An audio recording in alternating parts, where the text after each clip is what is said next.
오늘 함께 나누실 하나님의 말씀은 마태복음 16장 15절로 19절입니다. 보시겠습니다. 이르시되 너희는 나를 누구라 하느냐?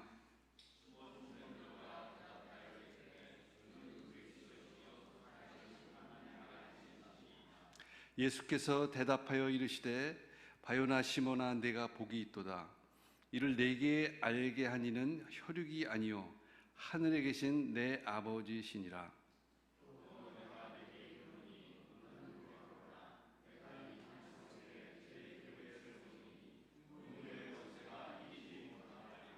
내가 천국 열쇠를 내게 주리니 내가 땅에서 무엇이든지 매면 하늘에서도 매일 것이요 내가 땅에서 무엇이든지 풀면 하늘에서도 풀리리라 하시고. 유진원 목사님께서 예수님이 꿈꾸시는 교회라는 제목으로 말씀을 전해 주시겠습니다.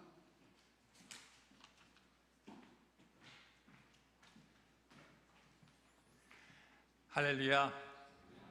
한 주간 잘 지내셨나요? 세 번째 방문인데요.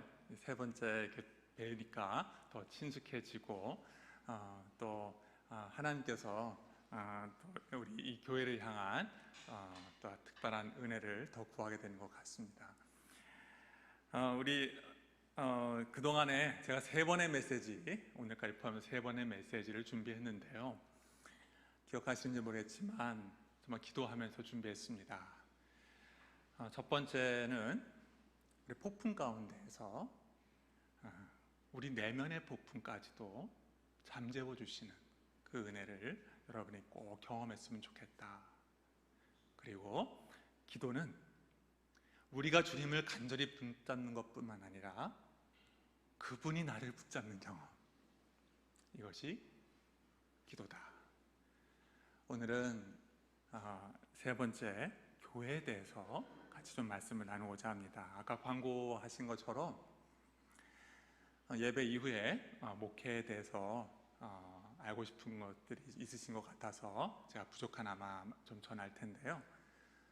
목회관보다 더 중요한 게 있다면 그것은 교회관입니다. 교회가 어떠냐를 어떻게 보느냐에 따라서 목회와 교회의 방향이 완전히 좌지우지되기 때문에 그렇습니다. 그래서 오늘은 여러분과 함께 예수님을 꿈꾸는 교회에 대해서 좀 말씀을 나누려고 합니다. 오늘 읽었던 말씀 가운데 한 번쯤은 설레었던 말씀이 있을 겁니다. 특히 목회자라면 더더욱 그럴 것 같아요. 18절에 예수님이 이런 말씀하십니다. 내가 이 반석 위에 내 교회를 세우리니 음부의 권세가 이기지 못하리라. 음부의 권세가 이기지 못하는 교회, 세상이 흔들 수 없는 교회, 죄가 인간의 연약함이 무너뜨릴 수 없는 그 교회, 그 교회를 꿈꿨죠.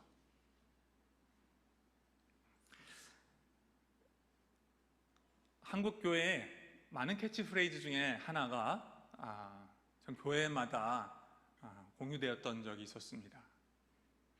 교회가 세상의 소망입니다.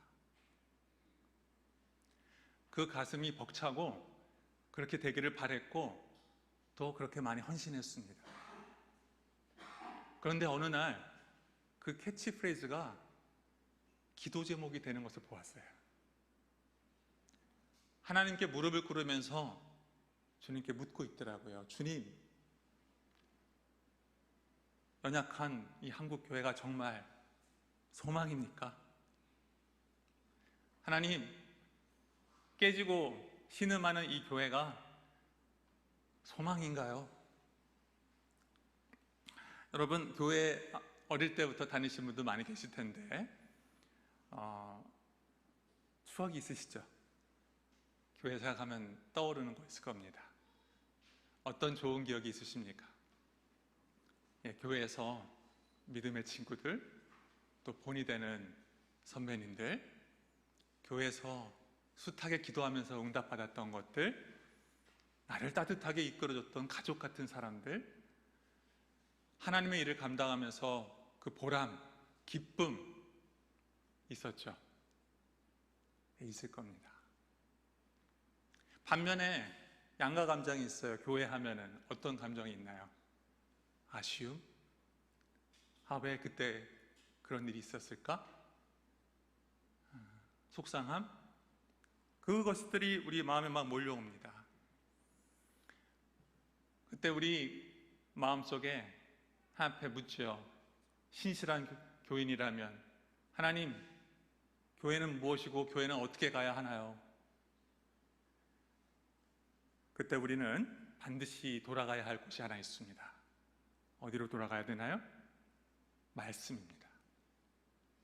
말씀에서 예수님이 뭐라고 말씀하시는지를 봐야 합니다. 거기서 다시 시작해야 돼요. 초대교회가 우리의 모델이라고 합니다. 광해 범주로 보면 구약까지 가기도 하지만 예수님의 몸된 교회가 시작된 것은 오순절 사건부터 시작된 신약교회죠.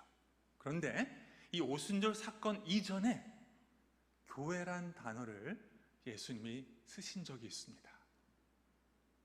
아직 신약교회가 태동도 되기도 전에 예수님 마음속에 교회란 단어가 훅 튀어나온 거예요. 바로 오늘 읽었던 본문입니다. 내가 이 반석 위에 내 교회를 세우리니 음부의 권세가 이기지 못할 거야.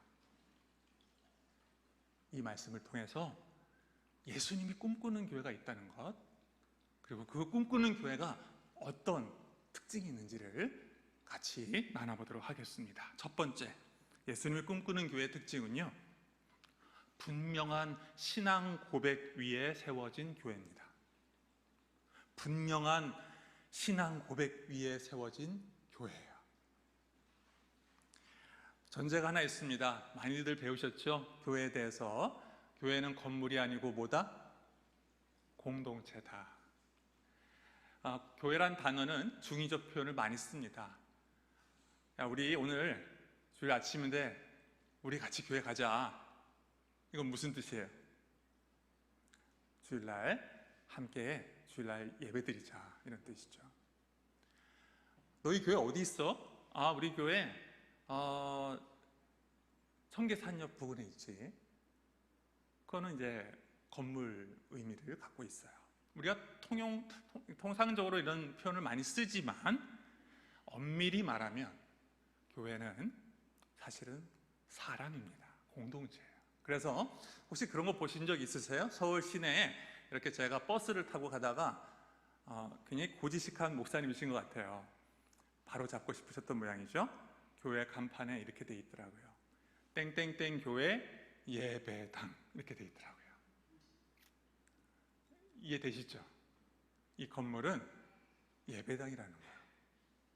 그럼 교회는 뭐죠? 오늘 예수님이 쓰셨던 표현이 에클레시아, ek out of, 그리고 콜. 하나님이 선택하여 불러주셨는데 세상과 죄로부터 벗어나서 하나님의 선택된, 구별된 그 삶을 살아가는 사람들의 그 모임, 그 모임이 여기 보면 반석 위에 세워졌다고 하는데, 이 반석이 뭐냐? 헬라어로 보면 아시겠지만 페트로, 베드로야 헬라어로 페트로입니다. 페트로. 이 반석 위에 내 교회를 세울 거야 할 때 이거는 페트라예요. 똑같은 어근을 갖고 있습니다. 예를 베드로가 한국말로 만약에 이름을 짓는다면 김반석 되는 거죠. 반석아, 이 반석 위에 교회를 세울 거야. 크게 두 가지 해석이 있습니다. 하나는 카톨릭에서는요, 이 해석을 베드로 인격 그 자체에 둡니다. 그래서 하나님이 베드로를 초대 교황으로 한, 그래서 카톨릭이 바로 베드로로 도는 정통성을 가진 교황 제도에 있다고 얘기를 하는 거죠. 그 결과는 1000년이 넘는 동안 암흑이 되었죠. 개신교는 어떻게 고백을 합니까? 어렵지 않습니다. 예수님이 일부러 남성 명사 베드로를 보시고 분명히 그렇게 표현했는데, 이 반석 위에 할 때 반석은 여성 명사입니다. 다른 거예요. 베드로의 어떤 베드로? 그 신앙 고백했던 베드로. 그 신앙 고백이 무엇입니까? 주는 그리스도시요 살아계신 하나님의 아들이십니다라는 그 신앙 고백 위에, 그 신앙 고백을 하는 사람들 위에 예수님이 교회를 세우시겠다는 거예요. 그래서 교회는 회심 공동체라고도 합니다. 회심의 경험은 다양하죠. 여러분들은 회심에 대해서 물어본다면 어떤 이야기를 나누시겠습니까? 어떤 분은 수련회에서 울고불고 은혜 받으면서 예수님을 만났어요. 어떤 분은 말씀을 보다가 그 말씀이 잔잔하게 진리라는 것이 깨달아지면서 예수님을 고백하는 분도 계셨을 거예요. 어떤 분들은 세상이 다 변한 것 같은 감격 속에서 성경이 다 믿어지면서 예수님은 나의 구세주야라고 고백하는 분도 계셨을 거고, 어떤 분은 다 이해는 안 되지만 이 말씀이 진리라는 것이 고백이 돼요. 저는 오늘부터 예수님을 믿기로 따르기로 결단합니다 하면서 출발하신 분도 있을 거예요. 성경 안에 많은 부부의 사랑 고백이 다양한 것처럼 이 하나님을 믿는 이 백성들과 그리고 그리스도 안에 다양한 신앙 고백의 그 회심의 경험들이 있습니다. 하지만 그 회심의 고백에 불변의 동일한 요소가 하나 있습니다. 그것은 뭐냐면 내가 누구며 예수님이 누구냐인 것입니다. 나는 누구냐면 오늘도 우리가 고백했지만 죄인이에요. 잘못한 하나님 뜻을 좀 어긴 그런 죄인의 뜻이 아닙니다. 내 의로는 천국문을 1미리도 열 수 없는 자, 하나님의 은혜가 없다면 마지막 날에 하나님의 엄중한 심판이 임할 때에 조금도 피할 수 없고 그것을 받아도 할 말이 없다는 정말 불쌍한 흉악한 죄인이라는 고백이에요. 동시에 예수님에 대한 이해예요. 예수님 외에는 구원이 없고, 예수님이 나를 위하여 십자가 지지 않았으면 나는 용서받을 수도, 이 죄를 해결받을 수도, 거룩해질 수도, 하나님의 자녀도 될 수 없는 나의 구세주 되신 예수님. 요즘 교회가 회심이 필요합니다. 교회 안에 알곡도 있지만 가라지도 있죠. 그래서 교회가 황금어장이 됐습니다. 우리 안에 복음이 필요합니다. 코로나가 왔습니다.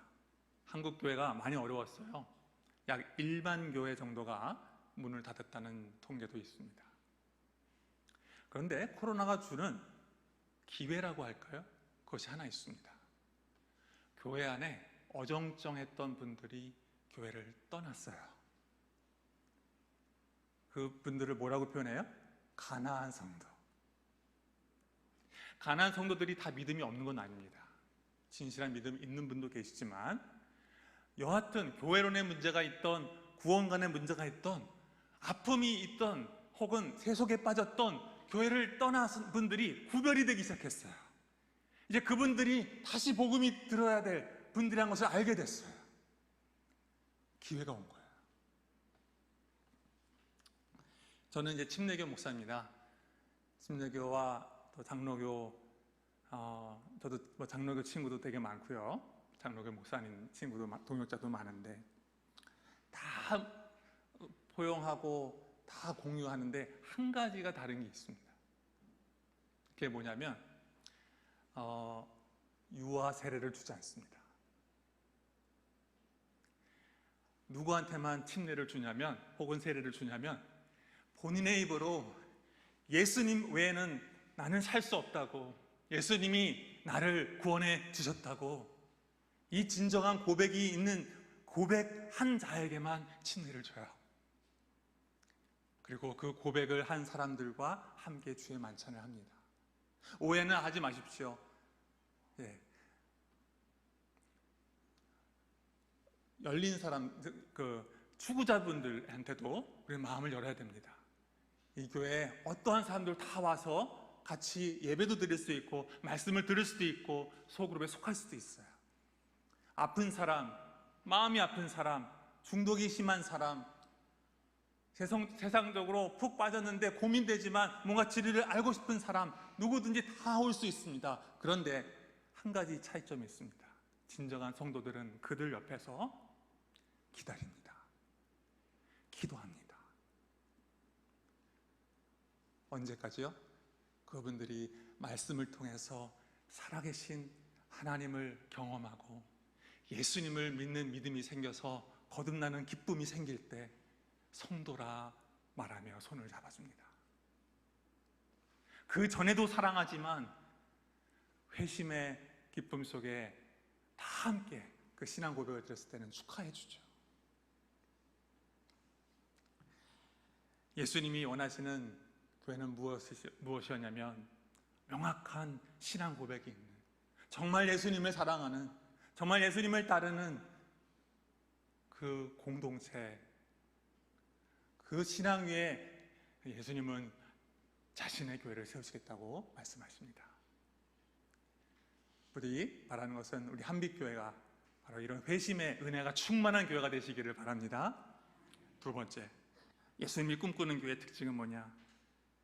교회의 주인이 예수님이신 교회입니다. 교회의 주인이 예수님이신 교회예요. 오늘 말씀 한번 볼까요? 뭐라 되어 있나요? 내가 이 반석 위에 어떤 교회? 내 교회를 세울 거야. 갑자기 예배를 마쳤는데 저 뒤에서 누군가가 문을 열고 들어옵니다.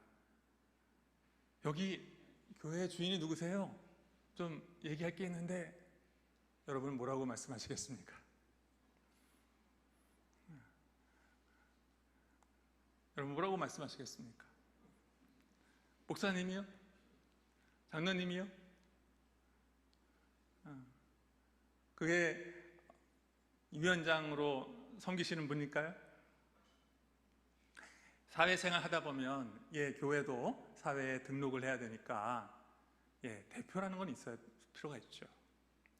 하지만 엄밀히 말하면요, 어느 누구도 주인은 아닙니다. 이렇게 얘기할 수는 있겠죠. 웃으면서 교회의 주인은 사람이 아니랍니다. 예수님이죠. 저는 여기를 대표로 잠깐 섬기고 있는 누구누구 아무개입니다 라고 말할 수는 있겠죠. 그런데 묻고 싶습니다. 한빛교회의 주인이 예수님이십니까? 감사합니다. 사람들은 주인을 싫어해요. 자기 위에 누가 주인 노릇하는 거 싫어합니다. 회사 생활하면 잘 알죠?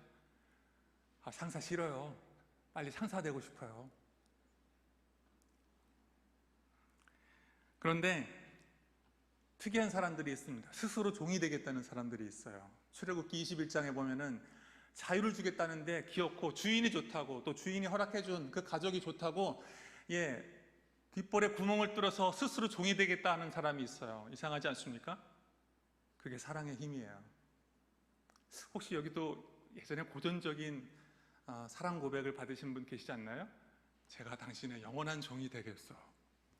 MZ세대는 안 하겠지만 은혜는 주대심을 낳아요. 예수님이 너무 좋아서 나의 주인인 거예요. 창조주이시기 때문에 주인이시기도 하지만 나를 사랑해 주신 그 주님을, 내 삶을 이끌어 가시는 주님을, 나를 구원하신 그 주님을 나도 사랑해요. 나의 주인이에요. 그 고백을 하는 사람들의 모임이 교회인 거예요. 대부분의 교회 문제는 사람이 교회의 주인이 되고자 할 때입니다. 어느 한국 교회 또 유명하신 목사님이 유머를 하나 하시는 걸 들은 적이 있습니다. 천국에 성도님이 구원을 받아서 천국에 온 것을 하나님이 보시고는 달려나가서 막 안으셨답니다. 잘 왔다, 잘 왔다. 그런데 어느 목사님이 천국에 온 거예요. 근데 하나님께서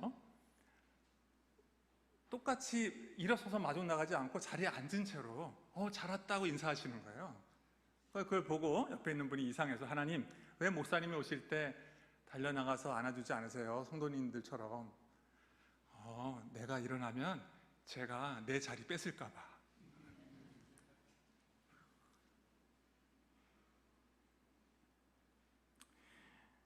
교회 개혁은요, 출발점이 사람이 세운 전통을 말씀 밑에 내려놓는 거예요. 말씀이 이끌어가는 교회가 되도록 세우는 거예요. 제가 작은 간증 하나 할게요. 2009년도에 달라스 한빛교회에 제가 섬기게 됐습니다. 그때 이제 지도 목사님이라고 하셨던가요? 여기서는요. 저희도 이제 1년간 그 지도 목사 직을 하고 1년 뒤에 투표를 하는 그 과정을 제가 거치게 됐어요. 주보를 만들었습니다. 원래 담임 목사가 있는데 이대 목사님이 나가시고 나서 쓸 수가 없잖아요. 위임을 받은 목사가 아니니까. 그래서 시무 목사 유진원이라 썼습니다. 근데 그때 기도하면서 이런 생각이 들었어요. 어떻게 보면 그 당시엔 30대 후반에 어떻게 보면 팩이라고 할까요? 30대니까 가능했겠죠, 그 당시에. 담임 목사를 썼습니다. 담임 목사 예수 그리스도. 담임 목사 예수 그리스도. 엄밀히 말하면 예수님이 주인이시죠. 그냥 얘기하고 싶었어요. 교회 주인은 목사도 아니라고요. 예수님이시라고요. 근데 그것은 주보에 쓴다고 되는 게 아니에요. 어떻게 할 수 있죠? 어떻게 할 수 있죠? 중요한 결정을 두고 교회가 어떻게 회의하고 기도하는지를 보면 압니다. 끊임없이 자기 생각을 내려놓고, 어렵죠. 회의는 어렵습니다. 하지만 사랑하려고 애를 쓰면서, 판을 깨지 않으면서 정말 주님의 뜻을 구하는 것, 그리고 그 뜻에 순종하려 하는 것. 어떻게 할 수 있죠? 헌신합니다. 누구 못지않게 다 헌신합니다. 사람들이 박수 쳐줍니다. 그런데 절대 교만하지 않습니다. 겸손합니다. 아무리 은사가 많고 경륜이 많아도 연약한 지체를 함부로 대하지 않습니다. 왜요? 다 같은 주님의 몸이니까요. 예수님이 묻습니다. 이 교회의 주인이 누구니? 예수님이십니다 라고 고백을 할 때 하나님께서 그 교회를 들어 써주시고 또 놀랍게 영광 받으실 줄 믿습니다. 세 번째, 예수님이 꿈꾸는 교회는 어떤 교회인가요? 주님이 친히 세워가시는 교회입니다. 한번 본문 다시 한번 볼까요? 18절. 또 내가 내게 이르노니 너는 베드로라. 내가 이 반석 위에 내 교회를 세우리니 음부의 권세가 이기지 못하리라. 누가 세우신대요? 내가 세우리니. 내가 세우리니. 내가 세울 거야. 내가 세워갈 거야. 예수님이 정말 세워가셨고 오순절에 성령을 주셨고 이 땅에 예수 그리스도의 몸된 교회가 탄생했습니다. 그걸로 끝이 아닙니다. 지금도 지역교회를 하나님은 세워가십니다. 사역의 주체세요. 성도의 갈망이 뭐죠? 저는 이게 너무 중요한 것 같아요. 교회를 보고 예수님이 일하시는 것을 보는 거예요. 우리 안에 예수님이 일하시는 것을 보는 거예요. 그런 갈망 있지 않나요? 목사의 원맨쇼 보고 싶지 않은 거예요. 연약한 우리들을 통해서 일하시는 하나님의 역사를 보고 싶은 거예요. 그럼 누가 영광 받으세요? 하나님이 영광 받으세요. 제가 이랜드 사역을 10년 했습니다. 처음에 시작할 때 기억이 나요. 그때 어느 교회에서 사실은 청빙이 들어왔었습니다. 근데 이랜드에서도 제안을 했는데 이랜드도 처음부터 조심스럽잖아요. 그래서 파트타임을 먼저 제안하더라고요. 뭘 해야 되나? 그때 제가 친구들과 기도 모임을 연말에 한 적이 있었습니다. 그걸 솔직하게 얘기했어요. 어디로 가는 게 좋을까? 같이 간절히 기도하고 휴대폰을 꺼놨죠. 그리고 기도 끝나고 딱 나오는데 휴대폰을 딱 틀었더니 이랜드에서 메시지가 온 거예요. 같이 꼭 일하고 싶다고. 기도하다 응답받은 거는 하나님 뜻이다. 그래서 제가 과감하게 이랜드를 파트타임으로 시작했어요. 처음에. 제가 올해 3월에 이랜드 마지막 떠나는 날을 3월 마지막 날에 이랜드를 떠나게 됐는데 사임을 했는데요. 그날 참 잊지 못할 간증이 하나 있습니다. 그날에도 하나님이 역사하셨어요. 그날 한 차장님이 예수님을 영접하셨습니다. 그날 제가 마지막 날인지도 몰랐어요. 저랑 전도 성경 공부를 하다가 그날 영접하셨어요. 회사 퇴직하는 날 복음 전해서 회사에서 영접한 케이스 많지 않을 텐데요. 일주일 뒤에 제가 찾아가서 물어봤어요. 그때 예수님을 믿게 된 기도 드릴 때 어떤 느낌이냐고, 어떻게 고백했냐고 이런 말 하더라고요. 이랜드에서 하나님에 대한 이야기를 그렇게 많이 들었었는데 그 하나님이 이제 내 인생에 찾아오셨구나. 저는 너무 기뻤어요. 하나님이 나와 함께 하신다는 게 너무 기뻤어요. 하나님이 내 삶에 역사하시는 게 기쁜 거예요. 저는 교회가 크고 작고가 중요하다고 생각하지 않습니다. 교회 건물이 아무리 예쁘고 멋있는 게 무슨 의미가 있습니까? 주님이 우리와 함께 역사하는 스토리가 있으면 그걸로 충분합니다. 초대교회 사도행전을 보시면 성령의 역사하심과 인도하심이 있었어요. 예수의 영이신 성령께서 교회를 이끌어 가십니다. 우리의 이성을 사용하시고 우리의 헌신을 사용하시고 때로는 우리의 기도와 때로는 예측 못할 방법도 사용하셔서 인도해 가십니다. 그런 경우가 항상 있어요. 하나님 되심을 드러나시기 위해 우리의 계획보다 한 발짝 넘어가셔서 역사하실 때가 많아요. 예를 들어 볼까요? 그 당시에 사도 12제자들은 사도 바울이 자신과 같이 사도가 될 줄 몰랐어요. 자신을 핍박했던 사도 바울이 어떻게 저렇게 다메섹에서 회심해서 교회를 위해서 주님을 위해서 헌신하지? 놀라울 일이죠. 누가 하신 일이에요?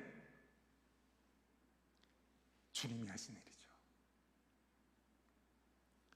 스데반이 순교하면서 그것 때문에 핍박받았던 성도들이 전 지역으로 흩어가서 선교의 불길에 불씨가 됩니다. 그렇게 될 줄 아무도 몰랐어요. 누가 하신 일이죠? 주님이 하신 일이에요.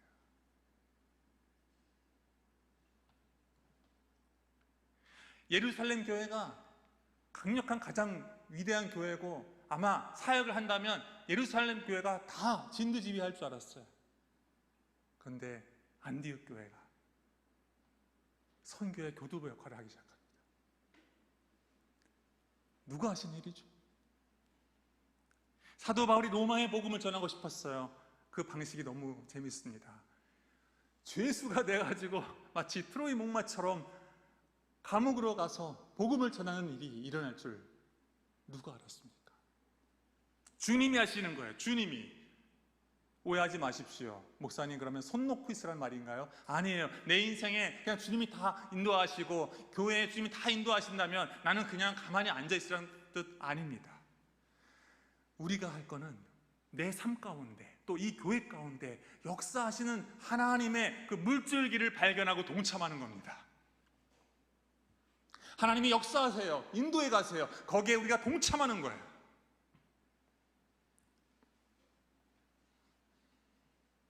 사도 바울이 목표를 세웁니다. 어디로 가요? 선교해야지. 그래서 아시아 쪽을 막 갑니다.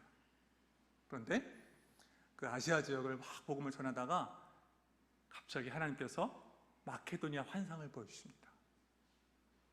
유럽을 가게 될 줄은 꿈에도 생각 못했어요.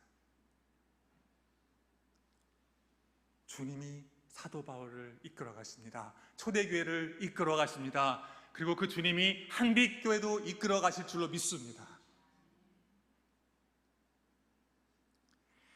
주님이 친히 세워가시는 교회에 중요한 요소 하나를 좀 말씀드릴게요.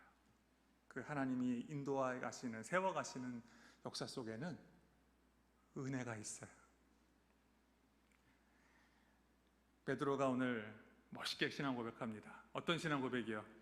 주는 그리스도시요 살아계신 하나님의 아들이십니다. 그런데 그 다음에 잘 아시잖아요. 어떤 일이 벌어지는지. 예수님 죽으시면 안 돼요. 대속의 십자가도 모른 채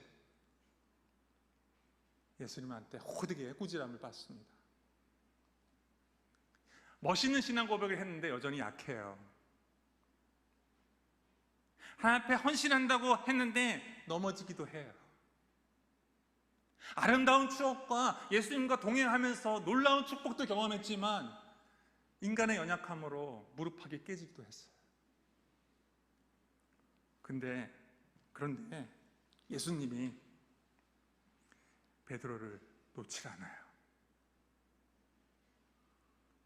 물에 빠지기도 했던 베드로를 놓지 않아요. 3번 부인했던 베드로를 놓지 않습니다. 연약하다고, 넘어졌다고, 깨졌다고 버리지 않습니다. 품으십니다. 너의 신앙 고백을 내가 알아. 내가 내 교회를 세워갈 거야. 그 주님이 여러분의 인생을 세워가시고 교회를 세워가실 걸 믿습니다.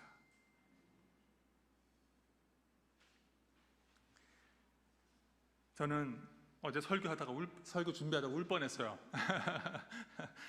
저녁 때 울컥했어요. 그리고 제가 질문을 하나 바꿨어요. 처음에 저는 이렇게 시작했습니다. 하나님, 이런 한국교회가 소망인가요? 이런 우리가 정말 세상에 소망이 될 수 있나요? 이렇게 물었던 질문을 기도하다가 그 질문을 바꿨어요. 왜 주님은 이런 연약해 보이는 교회를 포기하지 아니하시나요? 이렇게 무릎팍 깨져가는 어리석어 보이는 우리를 왜 포기하지 아니하시나요?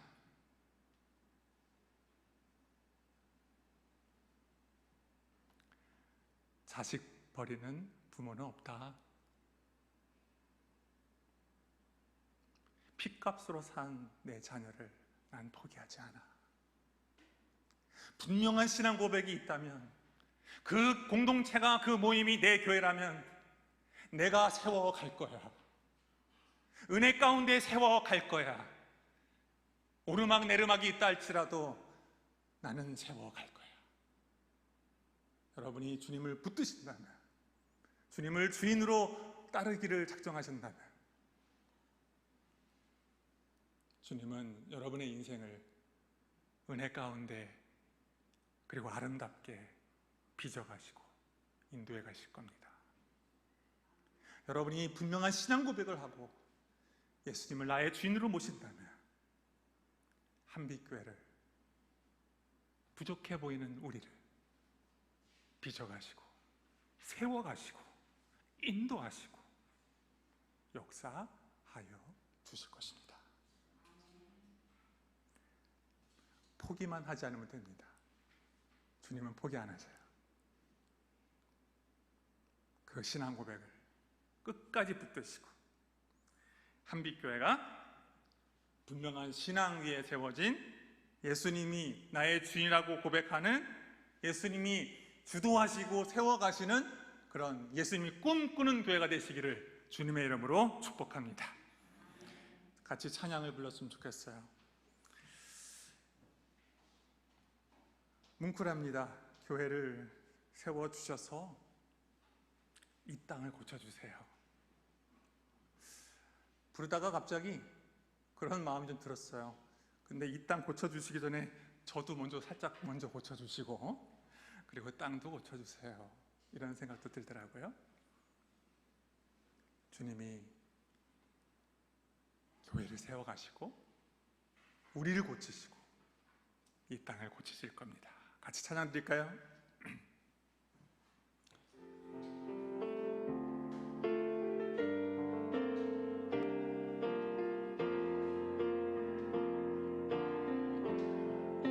우리는 주의 백성이오니 주의 그 큰 이름 선포합니다.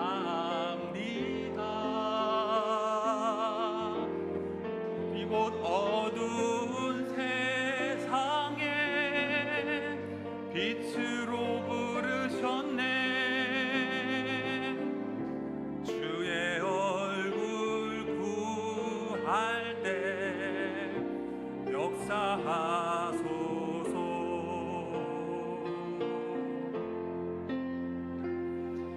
주의 백성이 오니 주의 그 큰 이름 선포합니다. 이곳 어두운 세상에 빛으로 부르셨네. 주의 얼굴 구할 때 역사하소서.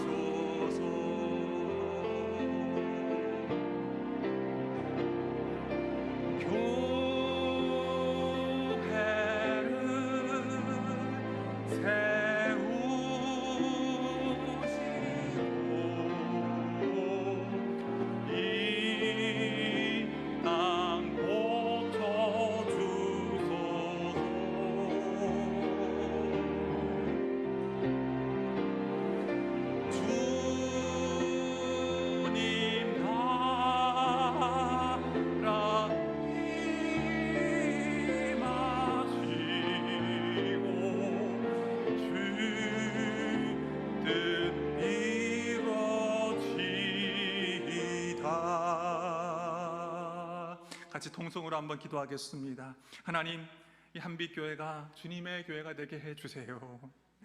하나님, 우리를 인도해 주세요. 우리는 순종하겠습니다. 다시 한빛교회가 그 빛을 바라며 살게 해주세요. 하나님, 내 인생을 인도해 주세요. 내 인생의 주인이십니다. 제 삶이 다시 세상에 빛이 되게 해 주세요. 귀로만 들릴 정도의 목소리로, 하지만 간절하게 나의 인생과 교회를 위하여 기도를 드립니다. 하나님 아버지, 이 시간에 주님의 은혜에 감사를 드립니다. 하나님 아버지, 오늘 말씀을 붙들며 주님 앞에 나아갑니다. 주님이 나의 구원자 되십니다. 주님이 나의 구원자 되십니다. 주님이 나의 주인이십니다. 주님이 은혜로 이끌어 주셨어요. 그리고 이후의 삶도 주님의 은혜를 붙들며 나아갈 것입니다. 하나님, 이 시간에 한빛교회와 이 땅에 있는 교회를 위해 기도합니다. 다시 주님의 교회, 꿈꾸는 교회로 세워주세요. 다시 신앙 고백을 주님 앞에 하며 우리의 믿음의 순결성을 지키게 도와주세요. 다시 우리의 주인 되신 주님을 의지하며 나아갈 때에, 아버지 인도하시는 그 주님을 향해 나아갈 때에 우리가 역사하시는 주님을 바라보며 동참하기를 원하고 순종하기를 원하오니 주여 우리를 통해 역사해 주세요. 우리 인생이 이 한빛교회가 다시 이 어두운 땅에 빛을 발할 수 있도록 인도하여 주세요. 좋으신 하나님 감사합니다. 이 시간 주님께서 우리에게 말씀하여 주셔서 참 감사드립니다. 다시 교회가 무엇인지 다시 돌아보게 해주시니 감사합니다. 이 시간에 고백합니다. 주님만이 나의 구원자 그리스도요 나의 주인 되십니다. 하나님, 이 고백을 선명하게 할 수 있도록, 흔들리지 않도록, 타락하지 않도록, 세속주의에 물들지 않도록 우리의 고백과 심령과 삶을, 그리고 이 교회를 지켜주시옵소서. 그리고 하나님, 주님의 역사를 사모합니다. 갈망합니다. 주께서 이 교회를 책임져 주시고 앞서 행하여 주옵소서. 우리를 통하여 역사하여 주옵소서. 주님의 역사하시는 그 강줄기를 보기를 원합니다. 우리가 동참하기 원합니다. 거기에 헌신하기 원합니다. 한빛교회를 들어 다시 어두운 세상에 빛으로 살아갈 수 있도록 축복하여 주시옵소서. 예수님의 이름으로 기도합니다. 아멘.